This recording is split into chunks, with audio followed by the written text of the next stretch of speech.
Bonjour à tous, c'est Ben. On poursuit notre série sur VBA avec un truc vraiment puissant, utiliser des fonctions Excel dans une macro.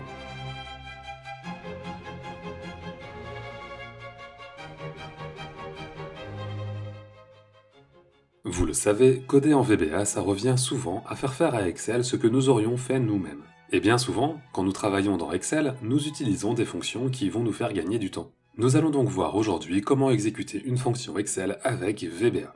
On va faire simple avec une fonction somme. Ici, j'ai ma liste de courses et je veux en faire le total. Je peux complètement enregistrer une fonction somme avec l'enregistreur. Je vais donc aller dans le développeur, lancer l'enregistrement de la macro et saisir ma somme tout à fait normalement. J'arrête l'enregistrement et je n'ai plus qu'à aller voir le code généré. Bon, je retrouve une ligne de code qui est liée au clic qui m'a permis de me placer dans la cellule où écrire la fonction. Comme dans les dernières vidéos, je vais changer ça pour rendre le code plus clair, donc j'écris directement cells 12.3 select, et ensuite je supprime la sélection et la référence à la cellule sélectionnée pour effectuer directement le calcul sur cells 12.3. Alors, maintenant, lisons le code de la fonction. Formula R1C1, c'est une indication nécessaire à Excel pour savoir traiter le texte qui va suivre. N'y prêtez pas attention, mais conservez-le. Ensuite, je retrouve entre guillemets le code qui correspond à ma formule de calcul. Alors, vous pouvez le trouver très différent, mais en réalité c'est très proche. Le nom de la fonction sum est simplement traduit en anglais, sum. Ensuite, les cellules sont nommées de manière différente selon la méthode R1C1 en fait. Regardons ça. D'abord, j'ai un R. R pour row, ligne en anglais. Il faut partir de la ligne -8. -8 par rapport à quoi? Par rapport à la ligne 12 sur laquelle nous nous trouvons pour écrire notre formule. 12 moins 8 est égal à 4, c'est bien le début de ma plage somme. Ensuite, j'ai juste un C. Quand c'est comme ça signifie que c'est la même colonne que ma cellule. Donc, on reste sur la colonne C. Ensuite, les deux points, ce sont les mêmes que dans ma formule normale. Ils séparent la première cellule de la plage de la dernière cellule de la plage. Naturellement, après les deux points, on nomme la dernière cellule R-1, signifie la ligne juste au-dessus de ma cellule C12, donc la ligne 11, et le C tout seul indique la même colonne, la colonne C. C'est une gymnastique, n'est-ce pas? Mais vous verrez, on finit par s'y habituer. Ce qu'on voit ici, ce sont des références relatives. Comme avec des formules, il est possible de verrouiller certaines positions avec des dollars, et dans ce cas, l'écriture change légèrement. On va y venir. Avant ça, je rappelle que cette vidéo prend place dans une série, et je vous invite donc, si ce n'est pas fait, à vous abonner et à visionner les vidéos précédentes.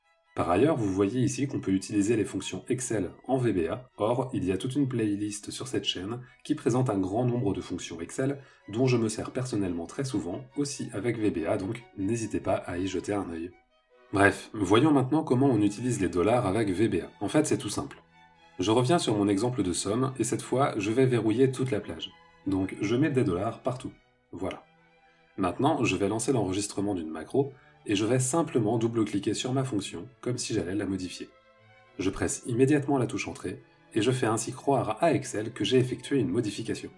De cette manière, il enregistre le code correspondant à une formule, que j'ai en fait eu tout le loisir de créer en dehors de l'enregistrement un peu plus tôt. Bien, voyons à quoi ressemble ce code. Bon, comme tout à l'heure, je vais modifier la sélection de début de manière à avoir un miroir au-dessus et en dessous. Voilà. En haut, on a donc la version en référence libre, et en bas, la version avec la plage de cellules verrouillée. En fait, ce qui change, c'est que lorsque la plage est verrouillée, on doit écrire clairement la position de chaque cellule dans la feuille. On ne fait plus référence à la cellule dans laquelle se trouve la fonction. Donc, pour sélectionner la cellule C4, on écrit R4, C3, ligne 4, colonne 3. Pour faire la différence avec une notation en valeur relative, regardez. En référence relative, on utilise des crochets, pour encadrer -8 par exemple. En référence absolue, que j'ai aussi appelé verrouillé dans cette vidéo, on n'utilise à aucun moment les crochets.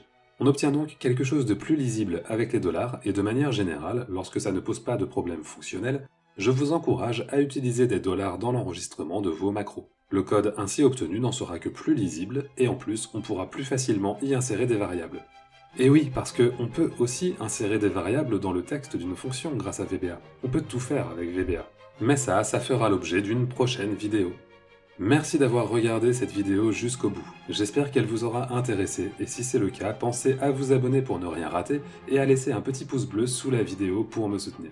Sur ce, merci encore, et à bientôt!